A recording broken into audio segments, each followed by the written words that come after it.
Assalamualaikum warahmatullahi wabarakatuh. Saya Ronaldi, C1A18095 dari kelas A, tingkat 4, S1 Keperawatan. Di sini saya akan melakukan remedialan UTS mata kuliah Keperawatan Bencana 2. Assalamualaikum Bapak-bapak. Waalaikumsalam warahmatullahi wabarakatuh. Selamat sore, kenalkan nama saya Ronaldi, saya dari Sekolah Tinggi Ilmu Kesehatan Sukabumi. Di sini tujuan datang saya kemari yaitu ingin melakukan penkes atau penyuluhan tentang kesiapsiagaan terhadap bencana ya Pak, seperti bencana gempa bumi. Nah, untuk waktunya 10 sampai 15 menit. Tepatnya di sini ya Bapak-bapak. Apakah Bapak bersedia? Ya, ya. Baik, kalau Bapak bersedia kita mulai Pak ya. Di sini saya perlihatkan lembar balik ya Pak ya. Nah, di sini menjelaskan Bapak tentang kesiapsiagaan terhadap bahaya gempa bumi. Nah, di sini menjelaskan kesiapsiagaan itu terhadap gempa bumi adalah kemampuan dalam antisipasi gempa bumi dan menemukan solusi terhadap dampaknya. Nah, yang diukur dari indikator pengetahuan, sikap, keterampilan, keikhlasan dalam menghadapi bahaya gempa bumi. Nah, di sini juga untuk kesiapsiagaan merupakan kegiatan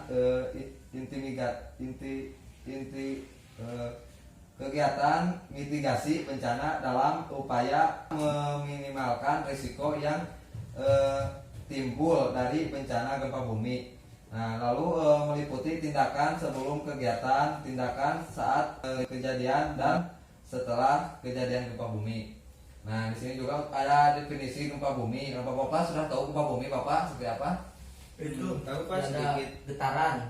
Getaran gitu ya Pak ya. Ya, itu betul sekali Pak. Di sini saya akan menjelaskan lebih dalam Pak ya. Nah, gempa bumi adalah guncangan ya Pak, guncangan bumi yang disebabkan oleh tumpukan antara lempengan bumi, patahan aktivitas gunung berapi atau runtuhan. Nah, gempa bumi merupakan peristiwa pelepasan energi yang menyebabkan dilokasi atau pergeseran pada bagian dalam bumi secara tiba-tiba seperti Bapak barusan disebutkan apa ya. Nah, sini sebelum kejadian ya Pak, di sini dijelaskan untuk sebelum kejadian bencana gempa bumi itu perlu diketahui persiapan dan pengetahuan mengenai kebencanaan. Hal ini dimaksudkan untuk menumbuhkan pemahaman dan kesiapsiagaan dalam menghadapi bencana sehingga diharapkan kerugian dan korban akan dapat dikurangi gitu Bapak-bapak. Nah, di sini juga ada penyebab terjadinya gempa bumi. Nah, pertama ada proses tektonik akibat pergerakan kulit atau lempengan bumi. Terus ada akibat sesar di permukaan bumi. Nah, selanjutnya ada pergerakan geomorfologi secara lokal. Contohnya terjadinya runtuhan tanah yang tadi saya sudah jelaskan. Dan juga ada aktivitas gunung berapi dan ledakan nuklir. Itu Bapak penyebabnya. Bapak boleh dilanjut apa ada yang ditanyakan terlebih dahulu? lanjut saja Ya Pak ya. Nah, di sini untuk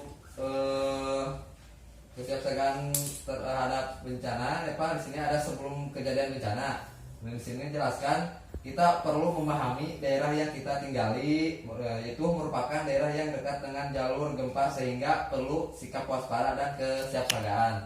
Nah, yang kedua perlu mengumpulkan informasi bencana yang terkait dengan bencana. Nah, yang ketiga mengaitkan benda-benda berat yang berbahaya ke tempat yang kokoh sehingga bila terjadi gempa tidak mudah roboh atau jatuh yang terdapat mencelakakan kita. Itu Bapak. Untuk selanjutnya saat kejadian bencana ya Pak, di sini kita harus tetap tenang. Yang pertama kita harus tetap tenang dan tidak panik. Nah, sikap tenang tersebut dan tidak panik akan membawa kita melakukan langkah-langkah yang benar dan cepat namun tidak sembrono gitu Bapak. Nah, yang kedua juga sini kita harus cabut semua peralatan listrik dan gas. Tindakan ini dilakukan untuk menghindari kerusakan peralatan elektronik dan kemungkinan akan terjadinya kebakaran gitu Pak. Kita itu harus cabut semua peralatan listrik di rumah gitu. Nah, terus yang ketiga berlindung di bawah meja atau kursi. yang kokoh. Nah, apabila kita tidak sempat keluar rumah, ya kita itu bisa berlindung di bawah meja atau kursi yang kokoh Pak ya. Nah, yang terakhir itu segera mungkin kita lari keluar rumah menuju ke tempat yang terbuka. Nah, tempat yang terbuka itu seperti yang aman, yaitu tempat jauh dari bangunan maupun pohon-pohon yang besar. Nah, di sini juga setelah kejadian bencana ya Pak ya, setelah kejadian bencana, nah yang pertama kita harus mengecek anggota keluarga dan sanak saudara kita. Nah, hal ini dilakukan untuk mengetahui jumlah yang selamat dan korban jiwa akibat bencana, khususnya keluarga dan sanak saudara kita. Nah, yang kedua, membantu menyiapkan dapur umum. Nah, untuk memenuhi kebutuhan makanan secara terkoordinasi bagi semua pengungsi. Nah, yang ketiga, membantu menyiapkan tenda-tenda darurat untuk pengungsian gitu ya Bapak-bapak. Nah, yang keempat, segera menghubungi dan mendatangi posko bantuan untuk mendapatkan makanan bergizi, selimut, dan obat-obatan. Nah, terus yang terakhir, segera menghubungi dan mendatangi posko kesehatan untuk memeriksakan diri terhindar dari penyakit. Contohnya seperti diare, infeksi saluran pernapasan, terus penyakit kulit dan penyakit menular lainnya. Gitu Bapak-bapak. Nah, Bapak-bapak sebelumnya sudah dapat dipahami Bapak-bapak? Ya, sudah Pak. Sudah pahami ya Pak? Baik sekali Bapak. Oh ya Bapak, sebelumnya ada yang ditanyakan terlebih dahulu? Tidak. Cukup ya Bapak-bapak, cukup pahami ya Pak. Nah, kalau begitu saya akan bertanya ke Bapak-bapak ya. Nah, untuk saat terjadinya bencana gitu Bapak ya, kita harus melakukan apa Bapak?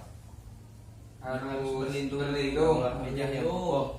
Terus Tetap tenang. tenang, betul sekali. Terus Mencabut peralatan listrik. Bagus sekali. Nah, satu lagi kita harus Pergi ke tempat yang Aman aman dan ya, luas, aman. kayak lapangan. Ya Bapak, luar biasa Bapak ya. Ternyata Bapak-bapak sudah memahaminya ya. Ya. Nah, kalau begitu, karena berbincang-bincangnya telah selesai. Nah, untuk tindak lanjutnya saya akan besok hari saya akan datang lagi ke sini, yaitu untuk melakukan penyuluhan tentang bencana banjir ya Bapak ya. Nah, untuk waktunya 10-15 menit, tepatnya di sini lagi atau mau di mana Bapak? Di sini lagi ya Bapak. Kalau begitu saya pamit ya Bapak ya. Oh ya Bapak, ini ada lembar baliknya, Bapak boleh dibaca-baca lagi ya Pak ya. Ya, Pak. Oke. Masih Pak. Nah, kalau begitu saya pamit ya Bapak ya. Assalamualaikum. Waalaikumsalam.